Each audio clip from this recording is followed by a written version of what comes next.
Hello, my friends, and welcome back. Thank you very much for being with me again today. A little piece of information coming from Russia today, and it comes not as a surprise for me. Why? Because the warfare, or the war is fought in the same way. It's just a different flavor, as I said in many of my videos. It's just technology, different flavor, different nations sometimes, but they all fight to win, and they will do anything they can to win. Why? As they win, they will write the history. The losers never write the history. So they can do whatever they want, and then they figure things out. Got it? All right. So we got this article here coming from Russia Today on Monday, the 19th of February 2024. Ukraine has used US-made chemical weapons, Russia claims. Now, I'm not surprised. I mean, the Brits provided with what? With depleted uranium shells, and it's called chemical weapon, isn't it? Well, if you don't like that, then if you are okay with that, then the Russians can use it as well, I guess, if we are to be fair. Now, the fairness doctrine. Moscow claims that Washington and Kiev have violated the articles of the Organization for the Prohibition of Chemical Weapons. Washington and Kiev have violated articles of the Organization for the Prohibition of Chemical Weapons, OPCW, as Ukrainian forces have used illegal munitions on the battlefield, Russian Lieutenant General Igor Kirillov has claimed.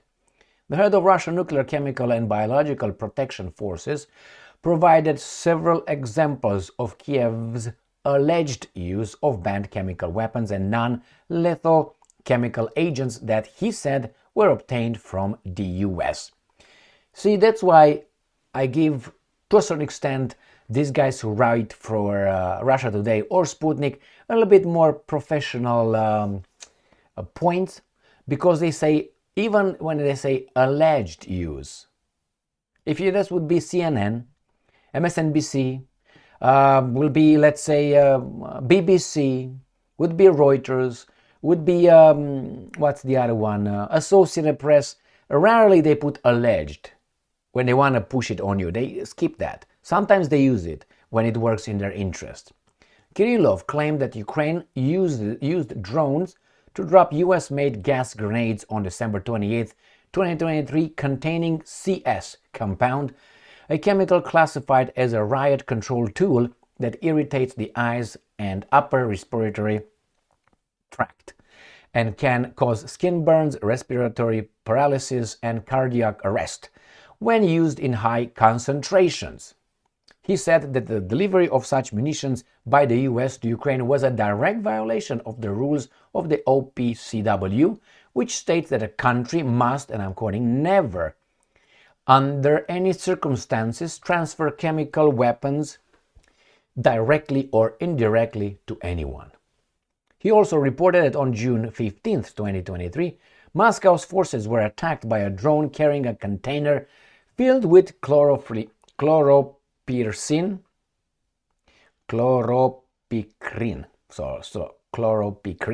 which is classified as Schedule 3 compound under the Chemical Weapons Convention and is strictly prohibited, even for law enforcement purposes. The same chemical was also used by Kiev on August 3rd and 11th, 2023, near the village of Robotino, according to Kirillov.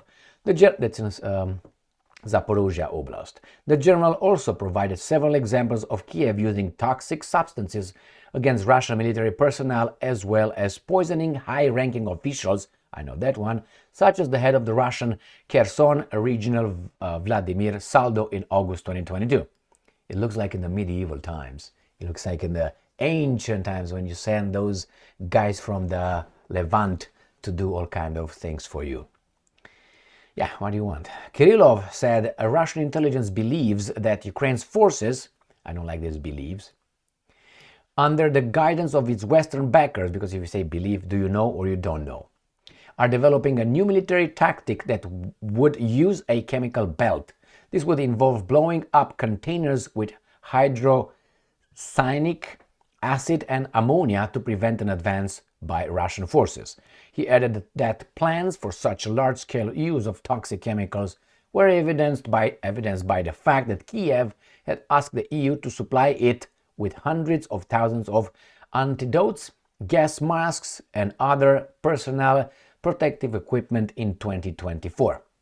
That's in addition to, yeah, but you can say they wanted that because they were afraid you will use it. So, not convinced yet.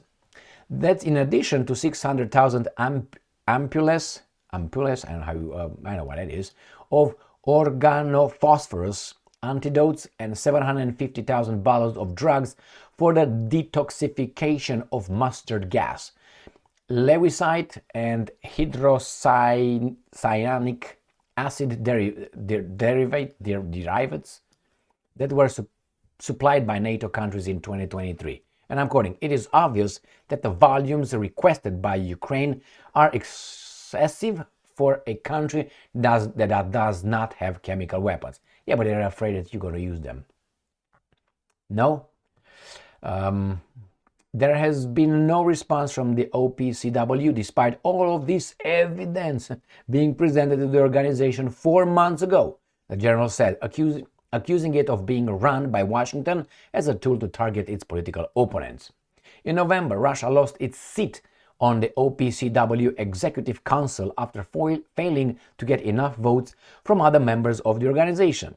Kirillov said Moscow was effectively pushed out of its seat and was replaced by Ukraine, Poland, and Lithuania.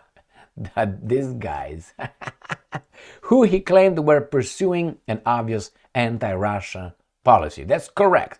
I would have wanted to see over there, I don't know, a country that's more independent. But what can you do? You get the people who are the cleanest, Ukraine, Poland, and Lithuania. Now, did it happen? I'm 50-50. I mean, is it possible? 100%. Probable? Could be 99%, but in the same way couldn't be impossible. I mean, not impossible. I don't think he's provided evidence here. To me, it didn't convince me with all that. Now, they said that they provided the OPCW with the information, with the data, with the investigation, with the samples, whatever they got. Now, if they did it, there's no way for me to know that. The problem is they are saying it. Now the other ones can claim the same thing. Now, do they lie? They all lie. I think that both sides use certain kind of chemical weapons. Remember those depleted uranium shells? They're considered to a certain extent chemical weapons. Now using poison to kill another person in a war, again, that's chemical warfare. I covered that in a video before. Let me see if I find it. And here is the video I made, chemical weapons used against Russian troops, 24 killed in Crimea. This was when they were poisoned. Now, it doesn't really matter who poisons who. The person who used them is using chemical weapons. Now, that's about it, my friends. I think they will increase the pressure. They will increase the use of this kind of weapons. And usually, the person or the entity, the side that is losing, is more inclined to use them because they don't have anything else. They have nothing to lose. So if you have nothing to lose, let's do it. It doesn't mean that the Russians, who lately seem to be in an successful offensive, minor maybe, but it is an offensive, would be less inclined, but doesn't mean that they would not use it. Because they will have people like me saying what I just said and say, let's use it because logic, it doesn't make sense for us to use it. We're going to use it. After all, it's a war. And in a war, there's not too much honor over there. So, again, who writes history? The guys who win, the victors. All right, thank you very much for being with me again today. Stay strong, stay smart, look for the truth, and be just.